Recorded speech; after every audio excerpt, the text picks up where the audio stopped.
दोस्तों SBI clerk में finally अभी 3 दिन और बचे हुए हैं और अब इसके बाद 20 तारीख को, 21 तारीख को और 27 तारीख को एग्जाम हो जाएगा। लास्ट के 2 से 3 दिनों में आपको ऐसा क्या करना चाहिए जिससे आप एक कंसिस्टेंसी आपकी मेंटेन रहे।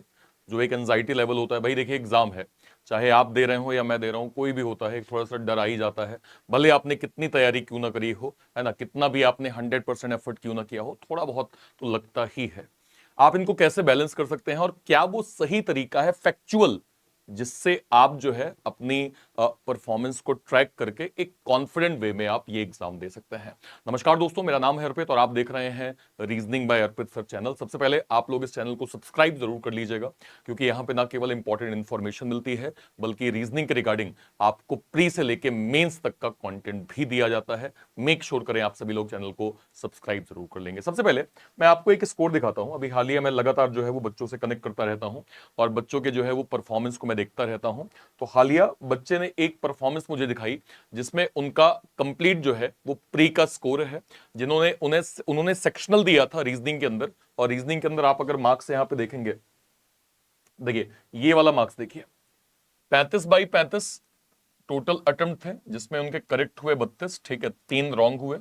31 इनका स्कोर है, ठीक है, और टॉप स्कोरर ने 35 किया है पूरा। इनका परसेंटाइल लगभग 85% के आसपास है। एक्यूरेसी लगभग 91% है और परसेंटाइल 84 है। देखिए आप इस चीज को समझिए कि आपकी तैयारी जैसी भी चल रही, कल मैंने एक वीडियो किया था जहां मैंने आपको बताया था कि इस बार टोटल 12 शिफ्ट है, भाई 20 है, 21 है और 27 है। सारी शिफ्ट आसान हो आवश्यक नहीं है, सारी शिफ्ट टफ हो आवश्यक नहीं, इतना तो श्योर है।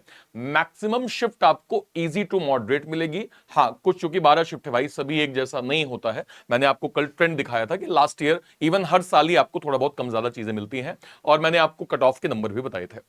हो सकता है कोई एक शिफ्ट हो जो शिफ्ट आपके हिसाब से, जो मतलब आप अगर मॉक दे रहे हैं, मॉक में आपका 80 नंबर, 85 नंबर, 75+ ऐसा कुछ स्कोर आता है, और पता चला कोई ऐसा पेपर आ गया जिसमें आपसे पैटर्न सॉल्व ही नहीं हो रहा है।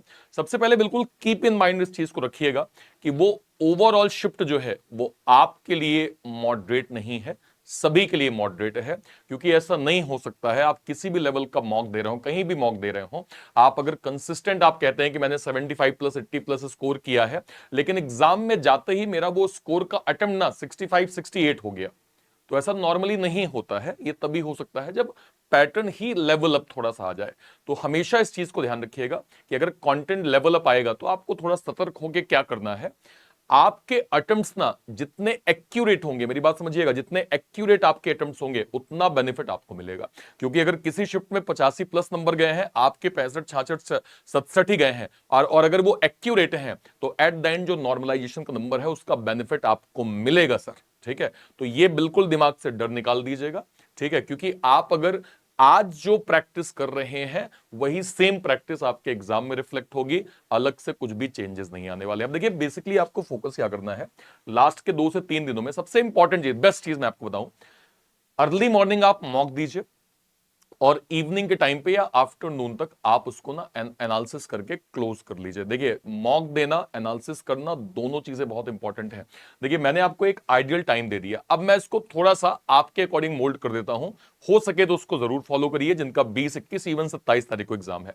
मैं कहता हूं लेट सपोज मॉर्निंग का शिफ्ट हटा दीजिए, ठीक है, मान लीजिए आपका जो एग्जाम है 10:30 बजे से आपका एग्जाम है, मान लीजिए 10:30 आपकी रिपोर्टिंग टाइम है, ठीक है, 10:30 पे आपकी रिपोर्टिंग टाइम है, और आपका एग्जाम स्टार्ट होता है 11:30 बजे, सही है, ठीक है। तो आपको क्या करना है, एक घर पे जो भी कमरे पे आप मॉक दे रहे हैं उस पर एक माहौल बनाइए, लैपटॉप को आप ओपन करिए, आप ना उस पर्टिकुलर प्लेस पे, उस कुर्सी पे 11:15 पे या 11:20 में बैठ जाइए, ठीक है, मतलब खुद से, है ना। और अगले 20 मिनट, अगले 10 मिनट या 15 मिनट जो भी आपने टाइम डिसाइड किया है कि वहां वेट करने का, उसमें कुछ नहीं करना है आपको, सीधे सीधे लैपटॉप के सामने बैठे रहना है, चुपचाप वेट करिए, चुपचाप वेट करिए।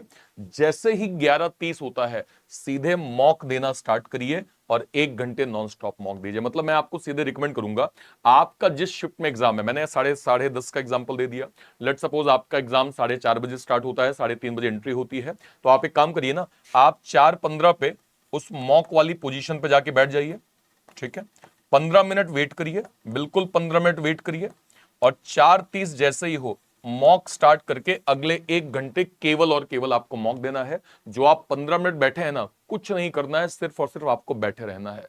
कोई मोबाइल आपका नहीं होगा, मोबाइल स्विच ऑफ होगा, सब कुछ होगा, बस आप इस प्रोसेस को फॉलो करिए। यकीन माने इसके बहुत अच्छे रिजल्ट मिलते हैं, बहुत अच्छे रिजल्ट। क्योंकि जब आप घर से वो माहौल बना के जाते हैं ना, तो उसका सीधा इंपैक्ट आपके एग्जाम सेंटर में होगा। अगर लास्ट के 3 दिन ये चीज कर सकते हैं, जरूर करिए, आपको ओवरऑल काफी बेनिफिट मिलने वाला है। अब देखिए, जब मैं मॉक बोलता हूं और मॉक को एनालिसिस करने के लिए बोलता हूं, तो मैं हमेशा कहता हूं कि आपका जो एक कॉलम है परसेंटाइल का, उसको हमेशा गौर करिए। आपके मार्क्स तो ठीक है, मार्क्स तो आपके मिल रहे हैं, लेकिन आप मार्क्स पाने की बेसिक वजह आप नहीं जानते हैं, और ये आपको यूट्यूब के अंदर कोई नहीं बताता है भाई। आप हमेशा कोशिश करिए, जो आपकी एक्यूरेसी और परसेंटाइल का कॉलम है, ठीक है, वो ऑलवेज आपका 80 एवब हो भाई। 80% एवब हो, चाहे कुछ भी हो जाए, ठीक है। 80 प्लस है, अच्छी बात है, लगातार और जो है वो रिवाइज करिए, एनालिसिस करिए, इसको मेंटेन करिए।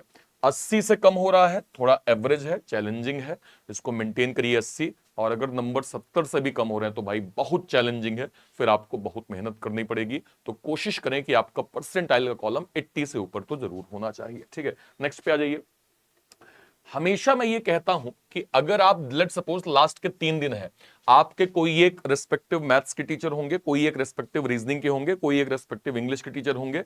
मैं अज्यूम करता हूं, चूंकि आप लोग मेरी क्लास देख रहे हैं, मुझे उम्मीद है कि आप रीजनिंग मुझसे पढ़ रहे होंगे। जाहिर है मैं भी लास्ट डेज में वो सारा इंपॉर्टेंट कंटेंट करवाऊंगा जो आपके सिलेक्शन में बहुत मदद करे। ऐसे ही आपके एक मैथ्स के टीचर होंगे, एक इंग्लिश के टीचर होंगे, उनका पर्टिकुलर कुछ टाइम होगा। अभी जो लास्ट टाइम पे ना मैं जो क्लासेस ले रहा हूं ना भाई, उसको मिस मत करिए। क्योंकि मुझे पता है मैं कंटेंट क्या दे रहा हूं, आपके मैथ्स के टीचर को पता है कि वो कंटेंट क्या दे रहे हैं, क्योंकि वो आपसे ज्यादा अनुभवी हैं, उनका इंडस्ट्री में काफी अच्छा अनुभव है। उन्होंने वो तराश के क्वेश्चन तैयार किए होंगे मैथ्स के, या मैं तराश के क्वेश्चन तैयार करूंगा रीजनिंग के या पजल के, जो आपके एग्जाम के लिए काफी हेल्प करेगा। थोड़ा सा टाइम आप इनको निकालिए, इनकी 1-1 घंटे की क्लास लेके इनका जो पीडीएफ है ना, उसको अगर आप जो है वो एक बार रिवाइज कर लेंगे ना, आपका कॉन्फिडेंस और अच्छे लेवल पर बढ़ जाएगा। तो जब आप मॉक देते हैं, मॉक को आपने एनालिसिस किया, थोड़ा टाइम यहां भी आप निकालिए, ठीक है। नेक्स्ट देखिए, मैक्सिमम आपको प्रैक्टिस पे जो है वो फोकस करना है, जिसपे सबसे ज्यादा अगर मैं रीजनिंग की बात करूं, पजल। अब देखिए पजल क्या है, पजल अभी के टाइम पे एनआईएसीएल एओ का जो पेपर हुआ था, एसबीआई पीओ के लास्ट ईयर का जो प्रीलिम्स चेंज हुआ, जिसमें 30 में से 25-26 नंबर पजल, यानी 90 प्लस एक्यूरेसी हमने कहां देखी, हमने देखी एनआईएसीएल के पेपर में। उसके बाद ये कहा गया कि केवल एसबीआई पीओ में आएगा और कहीं नहीं आएगा। अभी जब से एनआईसीएल आ गया है, तो बच्चे के मन में एक डर आ गया है कि सर क्या ये पैटर्न एसबीआई क्लर्क में भी आ सकता है क्या। देखिए इसको नकारा नहीं जा सकता, नकारा नहीं जा सकता भाई। आपको हो सकता है मैक्सिमम पजल रीजनिंग के अंदर देखने को मिल जाए। नॉर्मली आ जाएगा तो बहुत अच्छा है, फिर तो कोई दिक्कत नहीं है, लेकिन अगर ज्यादा आ जाएगा तो आपको पजल के टाइप से जो है वो फैमिलियर रहना पड़ेगा। इसी को ध्यान में रखते हुए आज रात में शाम में 7 बजे एक बहुत इंपॉर्टेंट सेशन में ले रहा हूं, अगर आपने देखा होगा तो, पजल के रिगार्डिंग। और पजल में वो मोस्ट एक्यूरेट, मोस्ट इंपॉर्टेंट करवा रहा हूं, जो आपके एग्जाम के लिए सुपर इंपॉर्टेंट 20, 21 और 27 तारीख को होगी। अगर आप यहां पे देखें, क्या नेटवर्क, हाँ यहां पे आ जाइए, यहां पे जरा नीचे आइए, क्या लिखा है, लिखा है पजल रिवील, है ना, SBI clerk today at 7 PM। आज ये सेशन आप लोग जरूर करिएगा।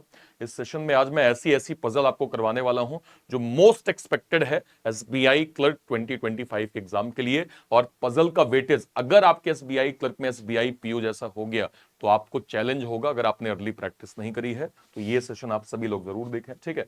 RC, close test, parajumble, calculation जो है वो टेक्निक, उन सबको पढ़ना है। Remember the most difficult part would be arrangement and puzzle, so please concentrate more on that. मैंने आपसे यही कहा, पजल एक इंपॉर्टेंट सेक्शन है, पजल को आपको मिस नहीं करना है। और अभी लास्ट के 3 दिन में जितना मैं सेशन करवा रहा हूं, इसको आप सारे बच्चे रिवाइज जरूर करें, ठीक है, ओके। इसके बाद अगर मैं कुछ इंपॉर्टेंट चीजों की बात करूं, जैसे मैथ्स के अंदर देखिए, लास्ट के 3 दिन में आप कितना ही पढ़ लेंगे, एक्चुअल में मैं कहूं तो आपको कुछ भी नया नहीं पढ़ना चाहिए। जितना आपने पढ़ा हुआ है बस उसको आपको रिवाइज पे फोकस करना है, जिसमें ज्यादातर आपके formula, table, square, cube root, simplification, inequality, number series, इन सभी को आपको थोड़ा सा जो है वो प्रॉपर, और सबसे इंपॉर्टेंट चीज, खुद की एक स्ट्रेटजी आप तैयार करिए। जैसा एज अ टीचर हम हमेशा बोलते हैं कि यार देखो, अगर आप रीजनिंग का पेपर जाओगे ना, देने जाओगे, तो कभी भी पजल से स्टार्टिंग मत करना, ठीक है। भले आपसे पजल कितनी अच्छी बनती है, शुरुआत हमेशा आप करेंगे सिलॉग से, इनइक्वालिटी से, अल्फा न्यूमेरिक सीरीज से, कोडिंग से, डायरेक्शन से, ब्लड से, ऑर्डर रैंकिंग से, रैंक पजल से, अल्फाबेटिकल से, ठीक है, नंबर सीरीज से, लेटर सीरीज से, या फिर पेयर, है ना, ऐसे जो भी सवाल हो गए, लास्ट में आप पजल में जाएंगे। साइकोलॉजिकल इंपैक्ट होता है इसका, है ना, और ये अनुभव के साथ मैं आपको बता रहा हूं। तो जब मैंने ये स्ट्रेटेजी बताई, आपने उस चीज को फॉलो कर लिया, अब आपको ये स्ट्रेटेजी पे स्टिक हो जाना है।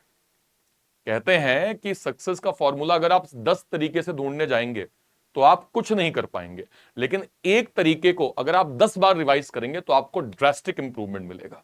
तो एक तरीका आपको समझ में आया, आपको लॉजिकल समझ में आया कि हाँ यार ये फायदेमंद तो है, बस उस पर स्टिक हो जाइए, स्टिक हो जाइए, उसको बार बार रिवाइज करिए, आपको उसका बड़ा फायदा होगा। ये चीज आपको यहां पे जो है वो प्रॉपर फोकस करके आपको रखना है, ठीक है भाई। ओके, तो ये फाइनल आपकी टिप हो गई जो एग्जाम से हमें 3 दिन पहले मेंटेन करना है। अगेन मैं रिवाइज करवा दूं, मॉक दीजिए, मॉक को एनालिसिस करना है, एनालिसिस करने के बाद हमें क्या करना है, इंपॉर्टेंट चीज कि हमारा फोकस इस पे होना चाहिए, परसेंटाइल का कॉलम हमारा 80+ होना ही होना चाहिए, एक्यूरेसी का कॉलम भी अच्छा खासा होना चाहिए, ठीक है। इसको आप मेंटेन करिए, क्योंकि ये बता देता है, परसेंटाइल या एक्यूरेसी का कॉलम बेसिकली आपका ये शो कर देता है कि आप स्ट्रेटेजी वाइज पेपर दे रहे हैं, आप सही तरीके से नियम जानते हैं तो आप पेपर दे रहे हैं, आपको तरीका पता है कि किस चीज को करना है, किस चीज को लीव करना है, आप मैक्सिमम अटेम्प्ट सही स्ट्रेटेजी से बना पा रहे हैं, ये सारी चीजों को रिवील करता है। उसको थोड़ा सा मेंटेन करके आप चलिए। बाकी डेली मॉक देखिए, अगर आपके पास क्षमता है, लेट्स सपोज आपके पास क्षमता है, आप कह रहे हैं सर मैं एक मॉक सुबह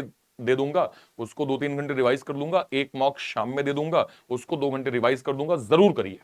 अगर आपको लगता है कि आप 2 मॉक दे सकते हैं दीजिए, अदरवाइज एक तो देना ही देना है, एक तो आपको करना ही करना है, एक से ज्यादा भी आप कर सकते हैं। मुझे एक बार कमेंट सेक्शन में जरूर बताइएगा, आपने अभी जो हालिया मॉक दिया है उसमें आपका टोटल स्कोर कितना बना है, मैथ में स्कोर कितना है, रीजनिंग में कितना है, इंग्लिश में कितना है, और मुझे बताइएगा उस पर्टिकुलर मॉक में आपका परसेंटाइल का कॉलम जो है वो क्या बन रहा है, कितने नंबर आपके यहां पे बन रहे हैं, ठीक है भाई। ओके, चलिए, और कोई डाउट होता है वीडियो के कमेंट सेक्शन में जरूर जो है वो अपनी बात रखिएगा।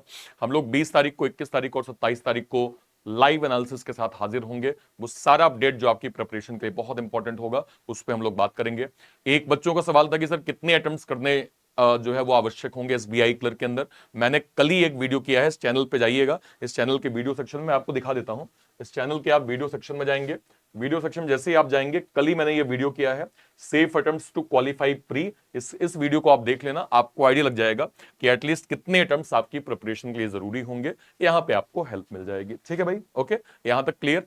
अब ध्यान रखिएगा, 20 तारीख, 21 तारीख, 27 तारीख के बाद आपका अगला टारगेट मेंस का होगा। अगर आपके डिजायर्ड नंबर बन जाते हैं तो मेंस की प्रिपरेशन में डिले नहीं करना है, ठीक है, डिले बिल्कुल नहीं करना है। और इसको ध्यान रखते हुए मेरा रीजनिंग का कंप्लीट जो ये वन स्टॉप सब्सक्रिप्शन है, इसमें मैंने लक्ष्य मेंस टॉपिक वाइज मैं कंप्लीट कंटेंट यहां पे दे रहा हूं लक्ष्य मेंस का, और साथ में एसबीआई क्लर्क का प्री प्लस मेंस का बैच ऑलरेडी यहां पे चल रहा है।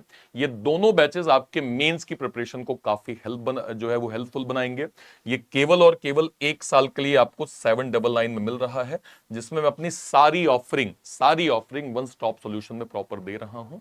सारे बच्चे यहां से इसको अवेल करके जो है वो अपनी प्रिपरेशन कर सकते हैं। इसको कहां से अभी आप अवेल करेंगे, कोई भी आप एक वीडियो, जैसे मान लीजिए यही वाला वीडियो, इसको मैंने क्लिक किया, इस वीडियो के मैं डिस्क्रिप्शन बॉक्स में गया और डिस्क्रिप्शन बॉक्स में जाके मुझे रीजनिंग नायक सब्सक्रिप्शन मिल रहा है, मैंने यहां पे क्लिक किया, क्लिक करते ही इस बैच की लिंक मिल जाएगी, यहां से मैं इसको अवेल करके अपनी प्रैक्टिस स्टार्ट कर दूंगा, ठीक है भाई। क्लियर सारे बच्चे। चलिए, और कोई डाउट होता है वीडियो के कमेंट सेक्शन में अपनी बात आप जरूर रखिएगा। Till then bye bye, thank you so much, जय हिंद, थैंक यू।